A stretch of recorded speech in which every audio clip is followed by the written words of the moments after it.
तो ब्रेक के बाद आपका एक बार फिर स्वागत है और अब हम बात करेंगे उस विषय पर जिसने इस देश की आधी आबादी के भविष्य को लेकर चर्चाओं में अपने आप को ला दिया है। हमारा आज का विषय है 21 का बंधन होगा अभिनंदन, प्रश्नवाचक चिन्ह है साथ में। संदर्भ यह है कि इस देश की वर्तमान सरकार ने एक बड़ा फैसला अपनी कैबिनेट में लिया और उसके तहत ये तय किया है कि जो महिलाओं के संदर्भ में विवाह की न्यूनतम आयु सीमा निर्धारित थी, जिसके तहत 18 वर्ष, उसे बढ़ाकर अब पुरुषों के समान 21 वर्ष करने का फैसला लिया है। प्रधानमंत्री नरेंद्र मोदी इस संदर्भ में पिछले 1-1.5 साल से बोल रहे थे। कई प्रकार की कमेटियों का गठन हुआ था और उनकी रिकमेंडेशन के आधार पर, अर्थात उनकी अनुशंसा के आधार पर यह फैसला लिया गया है। लेकिन इस फैसले के साथ ही चर्चाओं का बाजार सरगर्म है। ये फैसला कितना जायज़, कितना नाजायज़ है। छत्तीसगढ़ के मुख्यमंत्री हैं भूपेश बघेल, उनका मानना है कि यह फैसला एक तरफ से अभिनंदनीय हो सकता है, लेकिन दूसरी तरफ कई प्रकार की सामाजिक परेशानियां भी पैदा कर सकता है। उनका मानना है कि इसके संदर्भ में तमाम सामाजिक संस्थाओं से और समाजों के प्रतिनिधियों से बात करने के बाद एक राय पे पहुंचकर फैसला लिया जाना था। भारत में महिलाओं की आयु के संदर्भ में नियम बनाने का काम काफ़ी पुराना है। पहले तो हालत इस देश में ये भी रही है कि लड़कियां पैदा नहीं होती थी या लड़के पैदा नहीं होते थे, उससे पहले उनके विवाह के संदर्भ में गठबंधन हो जाया करते थे। पर 1929 में शारदा एक्ट के तहत गठन हुआ, जिसमें 15 साल और 18 साल, मतलब 15 साल महिलाओं के संदर्भ में, लड़कियों के संदर्भ में, और 18 साल पुरुषों के संदर्भ में बना। 1978 में बदलाव हुआ इस कानून के संदर्भ में, जिसके तहत 18 वर्ष महिलाओं के संदर्भ में न्यूनतम आयु सीमा लागू की गई। पुरुषों के लिए 21 साल की लागू की गई। अब फैसला लिया गया है कि दोनों के लिए 21 साल की रहेगी। कई लोगों के अपने अपने तर्क हैं। एक तर्क यह है कि बालिग होने की उम्र जब 18 साल है तो आप विवाह के संदर्भ में प्रतिबंध कैसे लगा सकते हैं। इस देश के तमाम न्यायालयों के ऐसे फैसले जिसके तहत 18 साल की उम्र पूरी कर लेने के बाद युवक युवती को अपनी इच्छा के अनुसार रहने का अधिकार, अर्थात लिव इन रिलेशनशिप के संदर्भ में अधिकार है, पर उनके पास में विवाह का अधिकार नहीं होगा। क्या ये अपने आप में विसंगति नहीं होगी? क्या नया कानून इस लिव इन के संदर्भ में भी कोई प्रावधान लेकर आएगा ताकि ये वाकई सार्थक बन पाए? क्या ये कानून के तहत पहले ही लड़कियों की शादी के संदर्भ में गांव देहात में समस्याएं रहती हैं, उन समस्याओं को और नहीं बढ़ा देगा? ये जानने में दिलचस्पी है। और आखिरी बात जो समझने की वो ये कि कुल मिलाकर ये फैसला इस देश की आधी आबादी के भविष्य को क्या वाकई खुशहाल बना देगा? हमारे साथ इस चर्चा का हिस्सा बनने के लिए 3 खास मेहमान हैं। हमारे साथ यशवंत जैन जी हैं, पूर्व सदस्य हैं राष्ट्रीय बाल आयोग के। इस क्षेत्र में लगातार बड़ा काम उन्होंने किया है। हमारे साथ में रेणु सिंह हैं, जो डायरेक्टर हैं यंग लाइफ्स इंडिया की, वो भी इस क्षेत्र से लगातार जुड़ी रही हैं। और चारूवली खन्ना जी पहले भी हमारे साथ जुड़ी हैं, अधिवक्ता हैं सुप्रीम कोर्ट की। आप तीनों का स्वागत है। चर्चा की शुरुआत यशवंत जैन जी से करता हूं। यशवंत जैन जी से चर्चा करने की शुरुआत इसलिए है क्योंकि वह उस भारतीय जनता पार्टी से भी ताल्लुक रखते हैं जिसकी सरकार ने यह फैसला लिया है। यशवंत जी, थोड़ा रोशनी देंगे इस फैसले के संदर्भ में? देखिए, माननीय नरेंद्र मोदी जी ने 15 अगस्त के भाषण में इस बात को उल्लेखित किया था और चिंता व्यक्त की थी।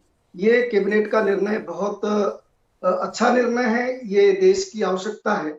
ये मात्र 21 साल की उम्र करने का फैसला नहीं है। ये भारत की बच्चियों को, महिलाओं को सशक्तिकरण करने की दिशा में एक सार्थक पहल है। समय के साथ शादी की लड़कियों की उम्र बदलती चली गई। पहले 1927 के पहले 12 साल हुआ करती थी, फिर शारदा एक्ट लगा तो फिर 15 साल हुआ, फिर 18 हुआ। इस बीच में यह अध्ययन हमें सब लोगों को महसूस हुआ। कुल राष्ट्रीय बाल अधिकार संरक्षण आयोग के सदस्य होने के नाते मेरा पूरे देश में जाना हुआ। तो इसके जो कारण बने हैं, जो सरकार को लगा कि इसको लाना चाहिए, वो महिलाओं के स्वास्थ्य का मामला है कि जो मृत्यु, माताओं की मृत्यु दर और बच्चों की मृत्यु दर के बड़े कारण निकल के आए, उसमें कम उम्र में या 18 के आसपास उम्र में माँ का बन जाना माँ को मौत के नजदीक पहुंचा रहा है। बच्चे कुपोषित हो रहे। पिछले मैं 2 महीने पहले ही मेरे देश के अलग अलग कुपोषित सेंटरों में जाना हुआ। मैंने डॉक्टरों से बात की, डॉक्टरों को पूछा कि भैया इतने दुबले कमजोर बच्चे जो मृत्यु पे कगार पे है वो क्यों हैं? तो उन लोगों ने भी बताया कि इसका बड़ा कारण माँ का कमजोर होना है, माँ का कम उम्र में गर्भ धारण कर लेना है। तो इस दिशा में ये महत्वपूर्ण कदम है कि महिला, लड़की स्वस्थ होगी, मानसिक रूप से, शारीरिक रूप से वो पढ़ भी पाएगी, आगे बढ़ पाएगी, क्योंकि एक पूरी पीढ़ी के समृद्धिकरण का मामला है। लेकिन साथ में यह भी बात मैं मानता हूं, आयोग के सदस्य होने के नाते मैंने महसूस किया अपने कार्यकाल में कि इसकी समझ नीचे तक पहुंचाने की जरूरत है। क्योंकि 18 के आसपास जो बच्चियां हैं वो अपने यौन व्यवहार के लिए सक्षम हो जाती है। उनको अच्छे बुरे की समझ नहीं है। रेणु सिंह जी से मेरा काफी संपर्क इस विषय पे रहा है। देश में बड़ी संख्या में ऐसी बच्चियां हैं जो नाबालिग हैं और वो या तो शादी करके मां बनी है या अवैध रूप से वो मां बनी है, और तीनों का भविष्य खतरे में। वो बच्ची जो मां बन चुकी है और उसके गोद में जो बच्चा है वो, इसलिए इसको नीचे तक पहुंचाना, इसके जो कोर लोग हैं, जो बच्चियां हैं और समाज के जो लोग हैं, जो इसको पहले स्वीकार करें, ताकि बच्चियों का इस कानून के प्रति जो सार्थक प्रयास सोच है, ये इसका दूरगामी परिणाम होगा। 18 भी जब हुआ तो एक वर्ग समाज में था जो कह रहा था कि 18 क्यों हो रहा है, तो आज भी इस बात में जो प्रश्न उठा रहे हैं उनको इसका उत्तर दिखेगा। और मेरा मानना है कि मोदी जी और उनकी सरकार जो भी सोचती है दूर का सोचती है, और ये विचार अगर पहले हो गया होता, बहुत साल पहले, क्योंकि कितनी उम्र में शादी होनी चाहिए तय करने में सालों लग गए इस देश को। 1927-29 सालों लग गए देश को, ये कहना यशवंत जैन जी का, पहले हो जाना चाहिए था। लेकिन मैं रेणु सिंह जी जो जमीनी हालात में काम करते हैं उनसे समझना चाहता हूँ। तय तो हमने बहुत पहले कर लिया था, क्या देश में लागू कर पाए? क्या आज हम ये कहने की स्थिति में कि इस देश में 18 साल से पहले किसी लड़की की शादी नहीं होती है और अब हम 21 साल करने जा रहे हैं? या कुल मिला के ताली बजवाने के लिए हमने पहले 18 साल कर लिया था, अब हमने 21 साल कर लिया है? एक सवाल तो रेणु जी आपसे ये समझने का। दूसरा समझना ये चाहता हूँ कि भारत को परंपरावादी, रूढ़िवादी देश के तौर पर हम स्वयं भी याद करते हैं कि हम काफ़ी पुरातन पंथी हैं, और जिन देशों को हम बड़े मॉडर्नाइज कंट्री के तौर पर देखते हैं, चाहे वो अमेरिका है, चाहे वो कनाडा है, चाहे स्विट्जरलैंड है, रूस है, इनके संदर्भ में देखते हैं तो यहाँ पर तो शादी की उम्र हमसे भी कम है। कनाडा के संदर्भ में बात करें, रूस के संदर्भ में बात करें, अमेरिका के संदर्भ में बात करें, 16 साल, 14 साल, इनमें भी उम्र के संदर्भ में शादी की इजाज़त है। दोनों दृष्टियों से आपका नज़रिया जानने में मेरी दिलचस्पी है अपने दर्शकों के लिए कि क्या हम व्यवहारिक रूप में ये उम्र के बंधन को लागू कर पाते हैं, एक, और दूसरा, दुनिया के तमाम विकसित देश उम्र के मामले में इतने उदार हैं तो हम इतने कट्टर क्यों होना चाहते हैं, इस बात को समझना चाहते हैं। जी, आप सबको बहुत नमस्कार। जैसे अभी यशवंत जी ने कहा, आई थिंक मैं उनसे बिल्कुल सहमत हूँ कि ये जो भी आज हम लोग कदम उठाने जा रहे हैं, हाँ, जरूर ये है कि हमें सोचना है कि हम इसे लागू किस तरह करेंगे जमीनी स्तर पर। वो तो मैं बिल्कुल आपसे सहमत हूँ कि जब तक समाज अपना पूरा नजरिया नहीं बदलेगा, आज भी आप देखेंगे जैसे अभी यशवंत जी कहने लगे, पहले हम 14 साल की उम्र पे शादियां, हमको लगता था कि सब सही है, फिर 18 साल हुआ। मगर इस 18 साल के लागू करने के बाद अगर आप देखेंगे आंकड़े, तो डेफिनेटली आप देखेंगे कि कम लड़कियों की आज शादी होती है, होती जरूर है। आज भी बहुत बड़े संख्या में हमें दिखते हैं कि बाल विवाह हो रहे हैं, मगर पहले के संदर्भ में तो बहुत कमी आई है। तो आज अगर हम 21 साल की उम्र कह रहे हैं तो उसका हम क्या संदर्भ रख रहे हैं? ये सोच रहे हैं कि आज बच्चियां स्कूल अपनी, आज पहले हम लोग कहते थे कि अच्छा एलिमेंट्री स्कूल ही खत्म करें, 8वीं तक पढ़ लें। आज हम कह रहे हैं नहीं, 12वीं तक जरूर पढ़ना चाहिए, नई एजुकेशन पॉलिसी भी आई है। इन सबको साथ मिलाकर देखें, आज हम वोकेशनल स्किल की बात भी कर रहे हैं कि हर बच्चे को, जरूर बच्चे को आप उस तरह की स्किल दीजिए ताकि वो कल लेबर मार्केट में जा सके, वो काम कर सके, अपना घर संभाल सके, उसे लाइफ स्किल्स, जीवन कौशल की भी पूरी क्षमता हो। तो अगर ये सब चीजें हम साथ में करेंगे तो डेफिनेटली ये बहुत एक पॉजिटिव स्टेप है। बहुत कार्य करने की जरूरत है। सबसे ज्यादा है कि हमें जो सामाजिक, जो आज भी हम सोचते हैं कई जगह पे, और ये सारे आप देखिए, हिंदुस्तान एक नहीं है, कई तरह के हमारी सोच है, कई अलग अलग हमारी परंपरा है। तो आज हम, और यशवंत जी के साथ हम लोग बात करते थे कि जब वो बाल आयोग में भी थे, तो यही हम लोग बात करते कि जब तक हम लोग सबको लेकर ना साथ चले, पंचायत के मेंबर्स सबको लेकर साथ में चले। रेणु सिंह जी, आप कह रही हैं, इस पंचायत की आपने बात करी, इस देश की सबसे बड़ी पंचायत है संसद। उस संसद के सम्मानीय सांसद हैं शफीकुर रहमान। उन्होंने भी अपने बड़े ही कमाल के ख्यालात से इस देश को रूबरू कराया है। मुझे लगता है इस मौके पर हम सबको भी उनके ख्यालात सुनने चाहिए और उस पर आपकी प्रतिक्रिया लेनी चाहिए। एक बार सुनिए, कह क्या रहे हैं शफीकुर रहमान इस फैसले के संदर्भ में।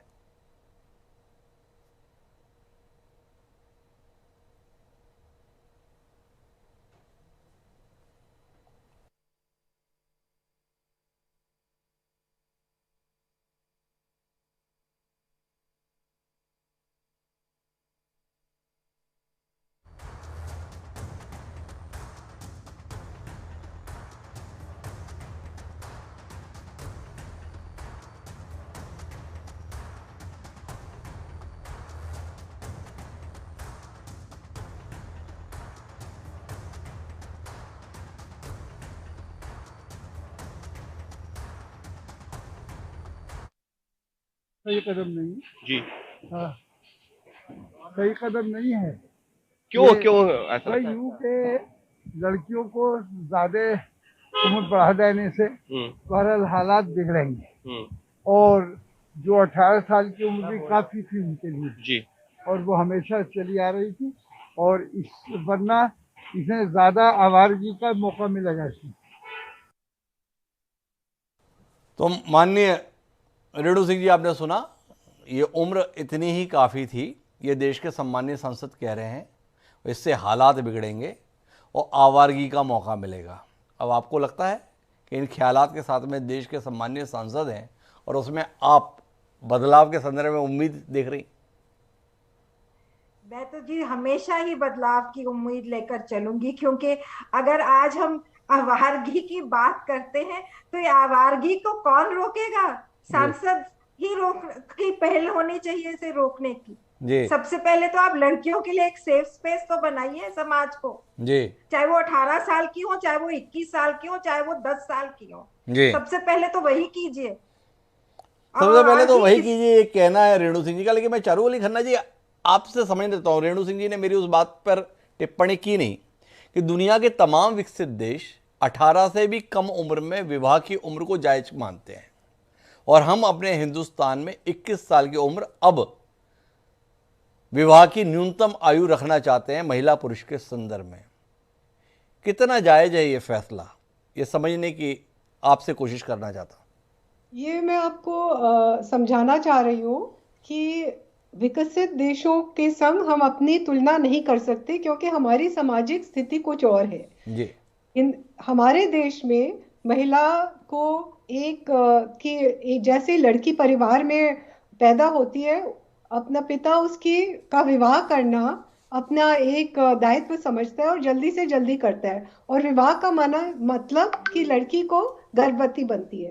तो छोटी उम्र में, अब मैं अपने देश की बात कर रही हूँ, जो यशवंत जी ने भी उसके बारे में बताया, छोटी उम्र में जब उसका शरीर परिपक्व होता है, मैच्योर नहीं होता, वो गर्भ धारण करती है।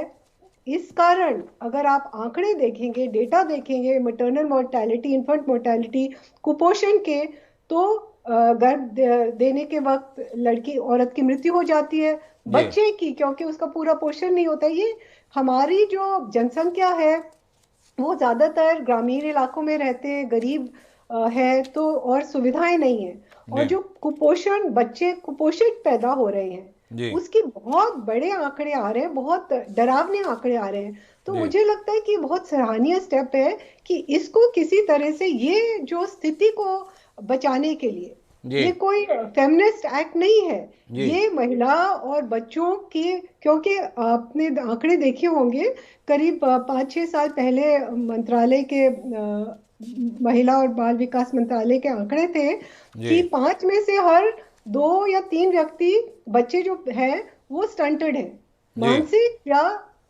फिजिकली या शारीरिक। इसका मतलब है कि अब करीब आगे 5 साल में पूरी जनसंख्या हमारे देश की स्टंटेड होगी। तो ये बहुत ही डरावनी बात है, और इसको किसी तरह से सुधारने की और स्थिति में संतुलन और कंट्रोल, नियंत्रण लाने के लिए ये बढ़ाया गया है। ये बढ़ाया गया। मैं एक और थोड़े कानूनी मसलों पे आपसे बात करना चाहता हूं। क्या शादी की उम्र 21 साल करना पर्याप्त है, या इसके साथ कानून में और बदलावों की भी जरूरत है? क्या बालिग होने की उम्र में भी बदलाव की जरूरत आप नहीं मानती हैं? क्या हमें वह भी 21 साल करनी चाहिए?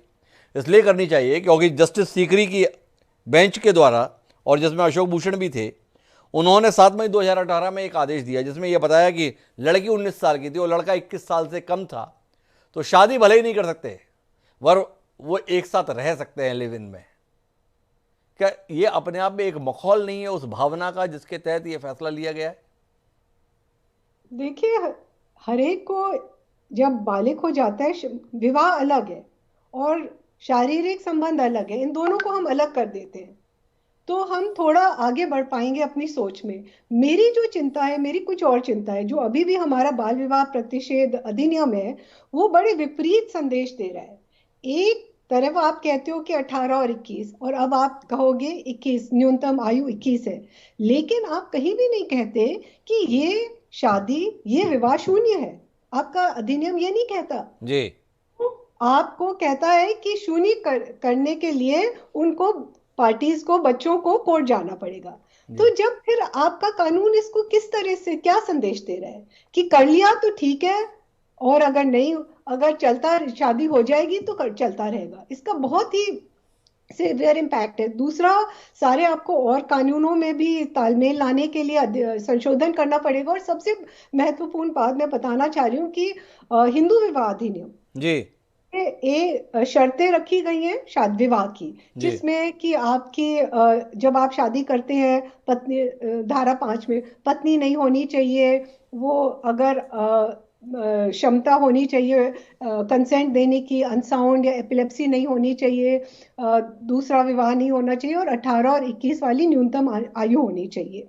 लेकिन जब धारा 11 है वो कहती है कि जो विवाह शून्य है जी, उसमें न्यूनतम आयु की बात ही नहीं होती है। उसमें सिर्फ 1, 4 और 5 की बात होती है। एक मने कि आपकी कोई पत्नी जीवित है, या आप प्रोहिबिटेड रिलेशनशिप में है, या सपिन में। तो इसका क्या मतलब? इसका मतलब कि एक तरफ आप शर्त रख रहे हो कि न्यूनतम आयु होनी चाहिए, दूसरी तरफ आप कह रहे हो कि वो शून्य नहीं। बड़ी महत्वपूर्ण बात कह रहे चारुवली खन्ना जी कि हमने न्यूनतम आयु निर्धारित तो की है, पर अगर उस न्यूनतम आयु सीमा का उल्लंघन करते हुए कोई विवाह हो गया है तो वो विवाह शून्य की इस श्रेणी में नहीं आता है। उसके लिए बच्चे को कोर्ट जाना पड़ेगा, और कोर्ट में जब वो दरखास्त देगा तब उसके आधार पर कोर्ट फैसला करेगा ये शून्य है या नहीं है। इस प्रकार की विसंगति कानून के संदर्भ में। लेकिन मैं यशवंत जैन जी वापस लौटता हूं और चारू जी की उस दलील के संदर्भ में आपकी राय समझना चाहता हूं। उनका कहना है कि विवाह अलग चीज है और दो बालिग एक साथ रह रहे हैं, उनके बीच में कोई संबंध हो रहा है, उसको लेकर आप ज्यादा बात मत करिए। तो उस उद्देश्य का क्या है जिसके अंतर्गत आप ये फैसला ले रहे हैं? इसमें तो यही है ना कि बच्चे कम उम्र में माँ बाप ना बने, उनकी पढ़ाई लिखाई ठीक से हो जाए, आत्मनिर्भर हो जाए। तो ये अपने आप में विसंगति नहीं है। आप साथ रह सकते हैं पर बिना विवाह किए रहें। क्या इस देश में नई संस्कृति का जन्म कराने की कोशिश में वो आपकी सरकार है, या इस संदर्भ में कोई विचार करेंगे आप लोग? नहीं, देखिए, जो भी कानून बनता है तो उसके आने वाले जो भी परिणाम होते हैं या आगे जो भी स्थितियां होती है उस पर ये देश विचार करके आगे बढ़ता चला है। ये विशुद्ध रूप से मेरा चारू जी की बात से मैं सहमत हूं कि जो कुपोषित बच्चे, देखिए आप इस बात को समझिए कि एक पूरी पीढ़ी अगर कुपोषित पैदा होगी और वो पीढ़ी आगे देश को ले जाने वाली है, तो सरकार के ऊपर लायबिलिटी, फैमिली के ऊपर लायबिलिटी, और वो खुद के लिए उसका जीवन तकलीफ दे। तो ये भी, और दूसरा जो प्रश्न आपने खड़ा किया है कि लिव इन रिलेशन में क्या रह सकते हैं, ये प्रश्न चर्चा का होगा, ये चर्चा में आएगा और ये देश चर्चाओं से आगे बढ़ा है। कानूनों से परिवर्तन की शुरुआत हुई है। अगर ये कानून शारदा एक्ट नहीं बना होता, 2006 में बाल विवाह प्रतिषेध अधिनियम नहीं बना होता, तो समस्या तो और बढ़ती ना। तो अब कानून बना है तो कानून के साथ जुड़ी विसंगतियों पे विचार होगा। भारत का समाज, भारत की संसद, भारत के विद्वत जन उसको ठीक करते चलेंगे। लेकिन अभी उद्देश्य साफ है कि देश की बच्चियां पढ़नी चाहिए, उनके पढ़ने का स्तर बढ़ना चाहिए। बात घुमाने के लिए सीधे करने की है। आपका नया अधिनियम जिसकी बात अभी तक सार्वजनिक हुई है वो विवाह को लेकर बंधनकारी है कि आप 21 साल की कम उम्र से शादी नहीं कर सकते। लेकिन मेरा जो दूसरा सवाल है कि 18 साल से ऊपर होने पर आप एक छत में स्वतंत्र रूप से रह सकते हैं, माँ बाप की सहमति के बगैर रह सकते हैं। क्या यह अपने आप में विसंगति नहीं है? क्या यशवंत जैन जैसा जागरूक सामाजिक कार्यकर्ता और भाजपा नेता इस बात की हामी नहीं भरता कि इस कानून के अंदर इस संदर्भ में भी स्पष्ट नीति रीति होनी चाहिए?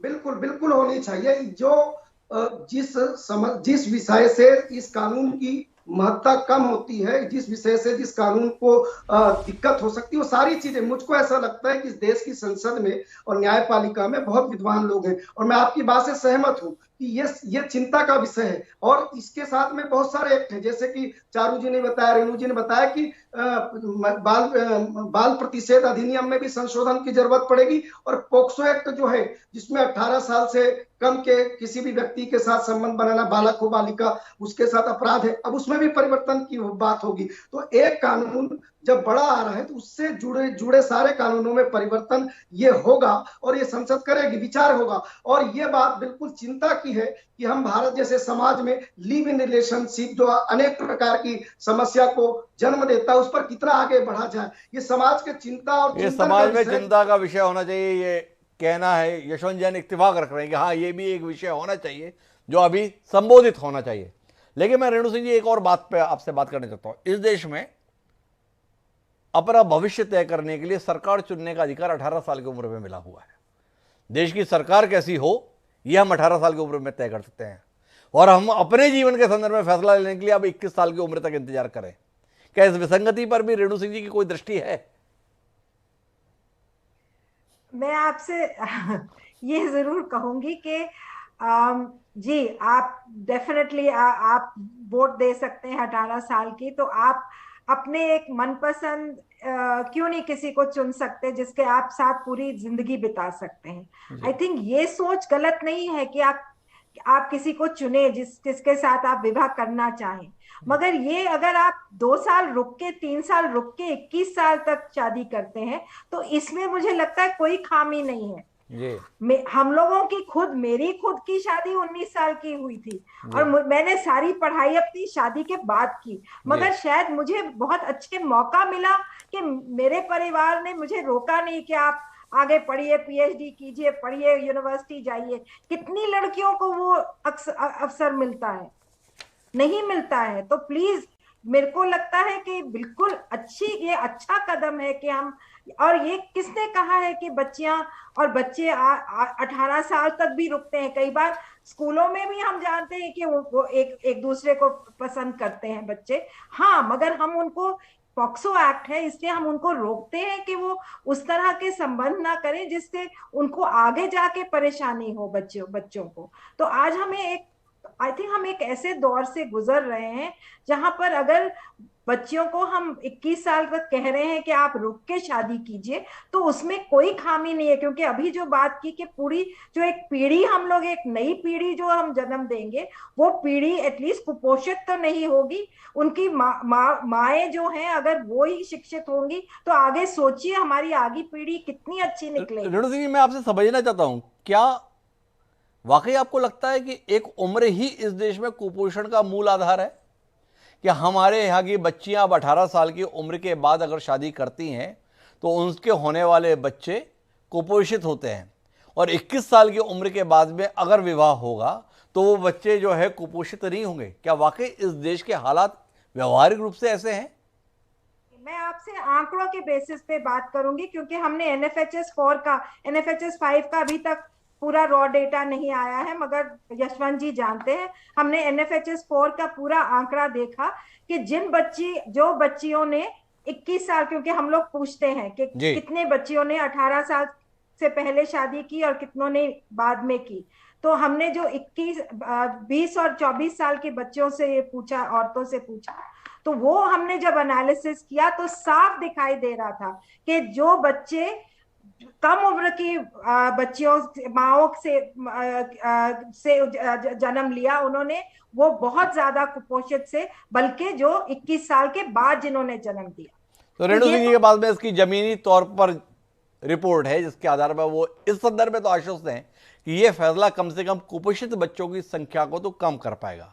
हालांकि कुपोषित बच्चों का कारण केवल उम्र नहीं हो सकता, गर्भवती माताओं को सही भोजन, संतुलित मात्रा में भोजन मिले, यह भी उतना ही जरूरी होता है, और उस क्षेत्र में भी हमें काम करने की काफ़ी ज़रूरत है।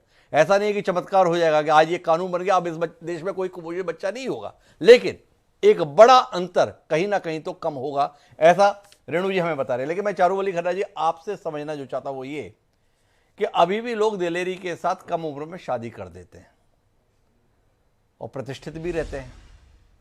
क्या इस कानून में ऐसा होना चाहिए, व्यवहारिक अनुभव जो आपका है, कि जिसमें ऐसे प्रावधान हो जिसके तहत इसके उल्लंघन का भय हो? बाल विवाह प्रतिषेध अधिनियम है, यशवंत जी बता रहे हैं, पर उससे डरता कौन है, ये सवाल है। अगर डरते होते तो सामूहिक रूप से बाल विवाह के इतने आयोजन होते, अक्षय तृतीया होती है, पूरी कलेक्टर और एसपी की फौजें भिंड मुरैना इलाके में लग जाती हैं बचाने के लिए, कि पता नहीं 100 बच्चों को बचा पाएंगे, 200 को बचा पाएंगे। तो आपसे समझना चाहता हूं, क्या कुछ ऐसा होना चाहिए बतौर कानून में, आपकी राय में? देखिए, आपने एक शब्द इस्तेमाल किया, भय, कि कैसे भय होना चाहिए, और जब यशवंत जी ने सबसे पहले बहुत सही बात की, उन्होंने कहा इसकी समझ नीचे तक जानी चाहिए। तो जो अभी भी अधिनियम है उसमें एक बहुत बड़ा प्रावधान है, वो है बाल विवाह प्रतिषेध अधिकारी, चाइल्ड मैरिज प्रिवेंशन ऑफिसर। लेकिन उसकी अनफॉर्चुनेटली बड़ी दुख की बात है कि उसकी एक स्वतंत्र नियुक्ति नहीं होती है। एक अधिकारी होता है, उसको 10 जिम्मेवारियां दे दी जाती हैं। वो बाल विवाह प्रतिषेध भी है, वो घरेलू हिंसा प्रतिषेध भी है, वो ICDS भी है, वो CDPO। तो अगर उस इलाके में विशेषकर जो वंचित इलाके हैं, उनको पता है कि कुछ तारीख है, कोई तिथि है जिसपे ये विवाह होती है जी, और जो जो जिस तरह के लोग बाल विवाह अपने बच्चों के विवाह करते हैं, उनकी थोड़ी रूढ़िवादी सोच होती है और बहुत ज्यादा ये तिथि वगैरह में मानते हैं। तो जैसे आपने देखा है कि जब वो साया होता है, शादी नहीं होती है, बड़ा साया है, ये सारी चीज। तो ये हमारे देश में पता है कि कौन सी तिथियों में शादियां ज्यादातर होती हैं। तो इसमें सरकार का जिम्मा बनता है कि ये स्वतंत्र अधिकारियों का चयन करे और उनकी जिम्मेवारी डाले कि अगर आपके, मैं लोगों पे नहीं कह रही कि लोगों को भय, उनको किस तरह से वो ये संदेश जमीनी तौर पे देगा और उस अधिकारी को जिम्मेवार बनाना चाहिए कि तुम्हारे क्षेत्र में इतने विवाह हुए, क्यों, आपने क्या कार्रवाई की इनको रोकने के लिए। नहीं तो फिर ये ऐसे ही चलता रहेगा कि एक कानून बना है। जो बात करें वो ये है कि कानून तो है पर उसके क्रियान्वयन के लिए सिस्टम ठीक तरीके से काम नहीं कर रहा है। सबसे बड़ी कमी तो यही है कि आप एक अधिकारी तक स्वतंत्र रूप से नियुक्त नहीं करते हैं जो इतनी बड़ी समस्या समाज और देश के लिए, उसे रोकने के लिए ठीक तरीके से काम कर पाए। तो कुल मिलाकर इस बातचीत का निष्कर्ष ये है कि ये फैसला तो स्वागत योग्य है भारत की परिस्थितियों के दृष्टिगत रखते हुए। एक बड़ी आबादी आज भी अपने हक के संदर्भ में वंचित है। निश्चित रूप से यह फैसला कहीं ना कहीं उसके जीवन की संभावनाओं को और बेहतर करेगा। लेकिन केवल कानून बना देने मात्र से अगर समाधान हो जाता तो इस देश में कोई अपराध ही नहीं रहता। जरूरत इस बात की है कि जो कानून बने हैं, जिस भावना के तहत बने हैं, उन्हें ज़मीनी स्तर तक पहुंचाया जाए, समझाया जाए और जो उसका उल्लंघन करे उन्हें सही तरीके से दंडित भी किया जाए। अगर ऐसा हो पाएगा तो शायद उस उद्देश्य को हम प्राप्त कर लेंगे जिसकी अभिलाषा ये पैनल इस कार्यक्रम में व्यक्त कर रहा है। बहरहाल आप तीनों मेहमानों का बहुत बहुत धन्यवाद समाज से जुड़ी इस चर्चा का हिस्सा बनने के लिए। तो कुल मिलाकर आज हमने दो विषयों पर बात की, चाहे वो देश के संदर्भ में देश के गृह राज्य मंत्री अजय मिश्रा टेनी के संदर्भ में थी या इस देश की आधी आबादी के सुनहरे भविष्य के संदर्भ में। अब समय है आज के शेर का। हमारा आज का शेर जो महिलाओं के संदर्भ में ये फैसला है, इस फैसले के साथ लोगों की जो अपनी अपनी अटकलें हैं, अनुमान हैं, आशंकाएं हैं, उसको समर्पित हमारा आज का शेर ये कहता है, वही जो देता है दुनिया को उलझनों से निजात, वही जो देता है दुनिया को उलझनों से निजात, कभी कभी वही उलझन में डाल देता है। फिरदौस गयावी ने जो ये शेर हमें सौंपा था वो इस फैसले के संदर्भ में है। महिलाओं के संदर्भ में उम्र बढ़ाने की विवाह की सीमा निश्चित रूप से स्वागत योग्य है, लेकिन साथ ही ये उलझन भी पैदा कर रहा है कि ग्रामीण क्षेत्रों में किस प्रकार की चुनौती इस एक फैसले के साथ आने वाली है। हमें उसके समाधान के तरीके भी खोजने होंगे। अगर हम खोज लेंगे तो इस फैसले के उस उद्देश्य को प्राप्त कर पाएंगे जिस उद्देश्य से ये फैसला लिया गया है। बहरहाल आज के इस कार्यक्रम में इतना ही। कल फिर मिलेंगे नए विषयों के साथ। मुझे दीजिए इजाजत। सादर प्रणाम।